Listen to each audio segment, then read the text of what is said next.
Narraciones Inenarrables presenta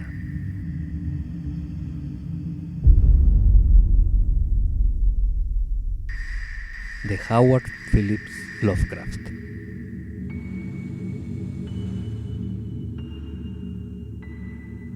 Herbert West, Reanimador.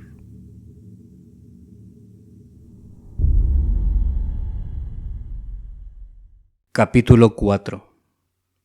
El grito del muerto. El grito de un muerto despertó en mí un agudo y creciente horror hacia el Dr. Herbert West, que acabó dañando los últimos años de nuestra convivencia.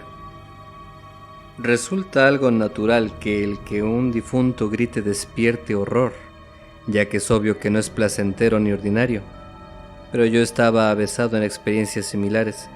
Así que lo que me impresionó en tal ocasión fue tan solo una circunstancia particular. Y tal como ya he dado a entender, no fue el muerto en sí lo que me causó espanto.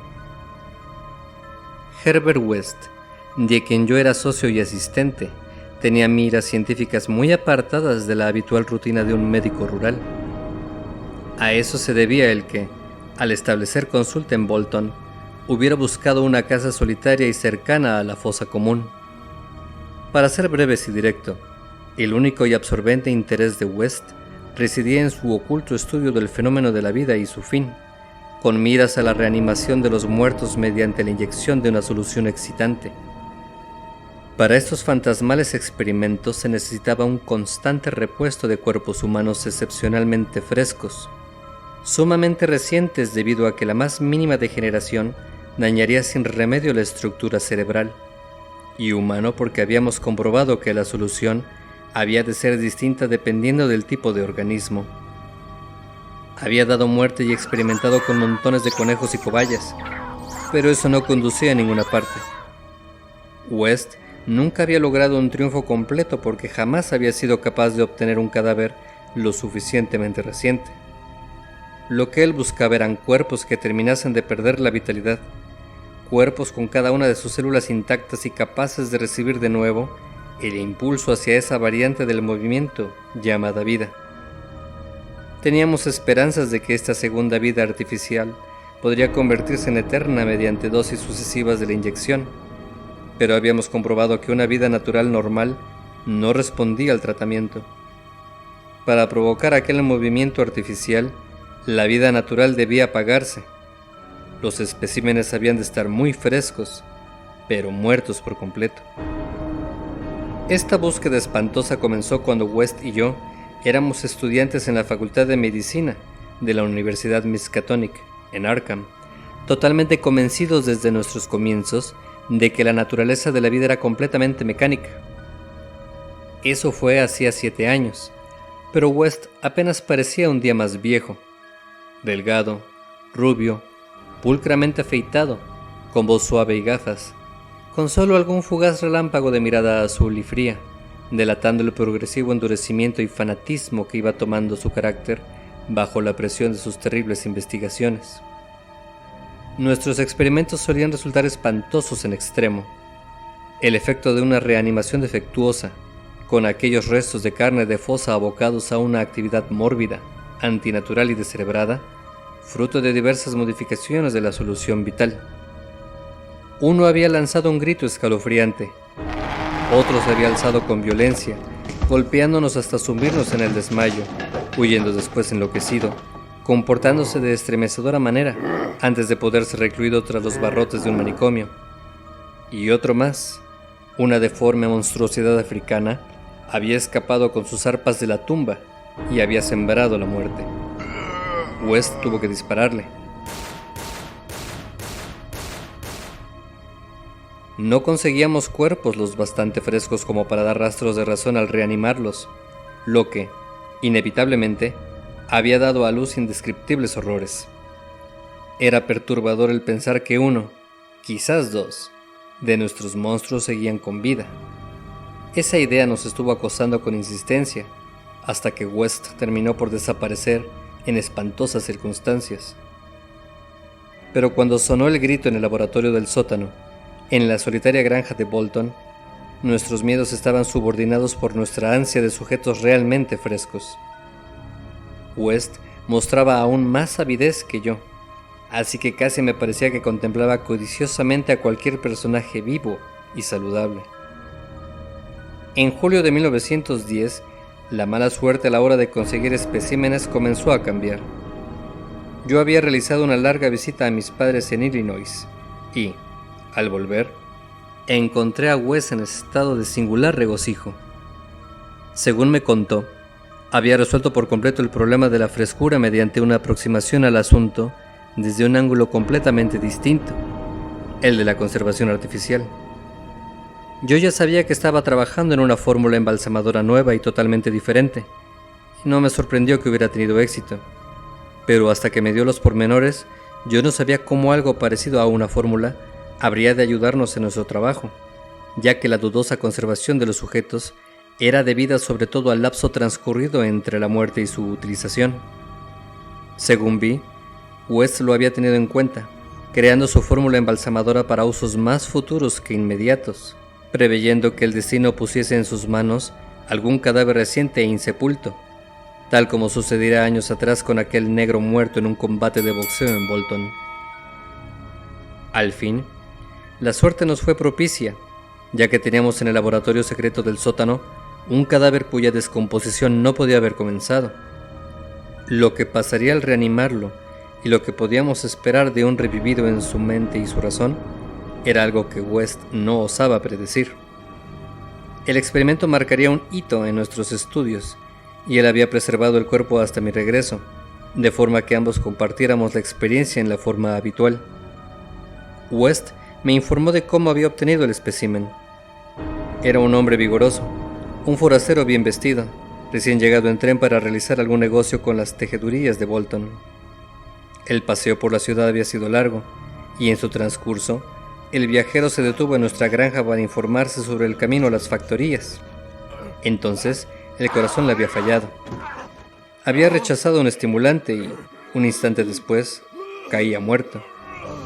El cuerpo, como es lógico, resultó un regalo del cielo para West. En su breve conversación, el forastero había dejado claro que era desconocido en Bolton, y un registro de sus bolsillos permitió saber que se trataba de Robert Leavitt, de San Luis, al parecer sin familiares que pudieran indagar acerca de su desaparición. Si no lográbamos devolver la vida a este hombre, nadie conocería nuestro experimento.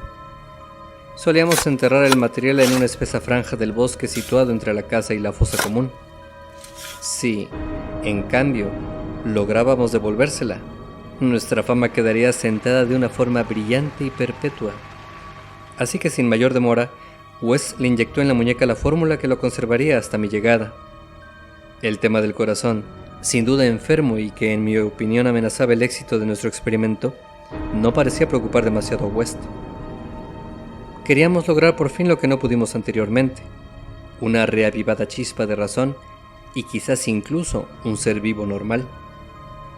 Así que en la noche del 18 de julio de 1910, Herbert West y yo estábamos en el laboratorio del sótano, contemplando una figura blanca e inmóvil situada bajo el deslumbrante arco voltaico.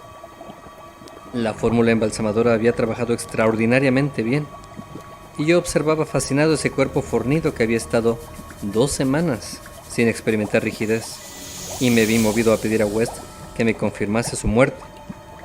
Su afirmación fue bastante tajante, recordándome que la solución reanimadora jamás se empleaba sin la cuidadosa certeza de la muerte, ya que carecía de efectos y el cuerpo conservaba un resto de vitalidad original.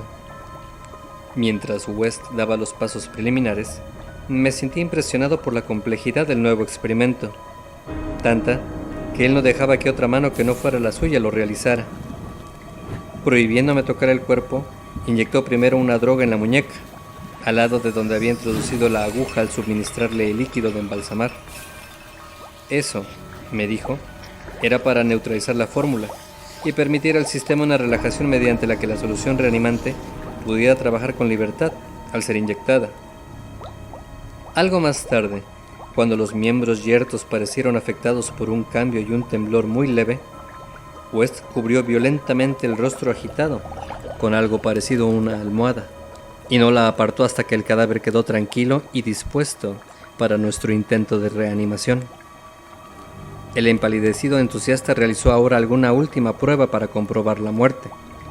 Se apartó satisfecho y acabó inoculando en el brazo izquierdo una dosis cuidadosamente medida del elixir vital, preparado por la tarde con un cuidado aún mayor que el mostrado en los días de facultad, cuando nuestras actividades eran novatas e inseguras. No puedo explicar esa espera extraña, conteniendo el aliento, en la que aguardábamos los resultados en este espécimen, y el primero realmente fresco. El primero en el que podíamos esperar con razón que abriera los labios para conversar coherentemente, quizás para contar qué había visto al otro lado del abismo insondable. West era un materialista, no creyendo en el alma y achacando todo el funcionamiento de la conciencia a fenómenos corporales. En consecuencia, no buscaba desvelar espantosos secretos de los abismos y las cavernas de más allá de la barrera de la muerte.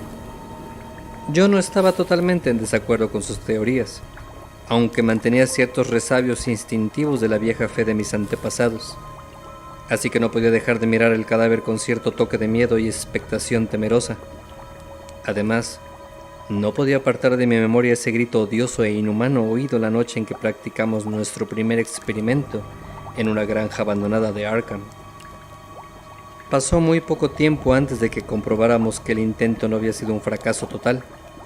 Un rastro de color tiñó las mejillas, hasta entonces blancas como la tiza, extendiéndose bajo el asomo de barba amarilla, curiosamente tupido. West, que tomaba el pulso en la muñeca izquierda, cabeceó de repente significativamente, y casi al mismo tiempo el vaho hizo acto de presencia en el espejo que habíamos puesto ante la boca del muerto. Siguieron unos pocos movimientos musculares espasmódicos, y luego una respiración audible y un vaivén visible del pecho. Miré los párpados cerrados y creí detectar un estremecimiento. Entonces se abrieron, revelando unos ojos grises, tranquilos y vivos, aunque aún sin inteligencia o siquiera curiosidad. Llevado de un capricho fantástico, susurré preguntas a las orejas sonrosadas, cuestiones acerca de otros mundos de los que la memoria aún no podía retener recuerdo. El posterior terror las expulsaría de mi mente, pero creo que la última, que repetía, era: ¿dónde has estado?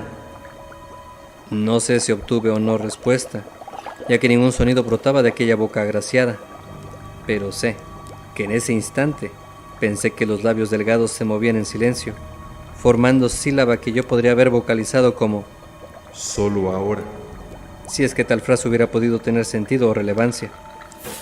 Entonces, como digo, me regocijaba en la creencia del gran triunfo logrado, en que por primera vez un cuerpo reanimado había pronunciado palabras inteligibles llevado por una conciencia real.